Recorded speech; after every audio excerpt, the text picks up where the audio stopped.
Pemirsa, sebagai salah satu bentuk kepedulian dan kasih sayang, keluarga besar Yayasan Yatim Piatu Hindu atau Yapindu mengikuti upacara potong gigi bersama di Pura Amartajati, Pangkalan Jati, Jakarta Selatan. Salah satu anak asuh Yapindu yaitu Gayatri. Setelah mengikuti prosesi rangkaian upacara potong gigi bersama, diharapkan menjadi anak-anak Hindu yang berbakti terhadap orang tua asuhnya serta berbudi pekerti yang baik.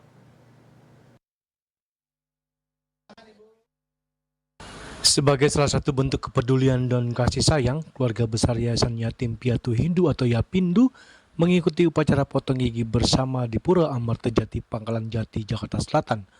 Salah satu anak asuh Yapindu yaitu Gayatri mengawali kegiatan dengan sungkeman terhadap orang tua asuhnya. Tradisi potong gigi dilakukan dengan mengikir kedua gigi taring dan 4 gigi seri rahang atas. Setelah gigi dikikir, peserta diminta untuk mencicipi 6 rasa dari pahit, asam, pedas, sepat, asin, dan manis. Rasa pahit dan asam merupakan simbol kesabaran dalam menghadapi kehidupan yang keras. Upacara potong gigi yang dalam bahasa Bali sering pula disebut dengan mepandas atau metatah merupakan ritual keagamaan yang harus dilakukan oleh semua umat Hindu di Nusantara, khususnya bagi umat Hindu yang telah menginjak masa dewasa. Salah satu anak asuh Yapindu yaitu Gayatri, setelah mengikuti prosesi rangkaian upacara potong gigi bersama, diharapkan menjadi anak-anak Hindu yang berbakti terhadap orang tua asuhnya serta berbudi pekerti yang baik.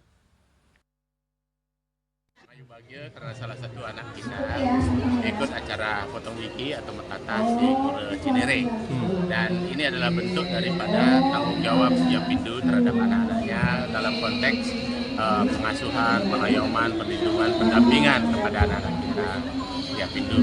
Jadi ya syukur dengan adanya kegiatan ini, anak-anak yang lain mungkin nanti kita akan juga lakukan hal yang sama. Dimanapun itu se-Jabodetabek ya, kita akan masukare dan matur syukur kepada panitia yang telah melaksanakan kegiatan potong gigi ini sehingga hari ini Yapindu juga bisa menitipkan salah satu anaknya untuk mengikuti di dalam bentuk kasih sayang.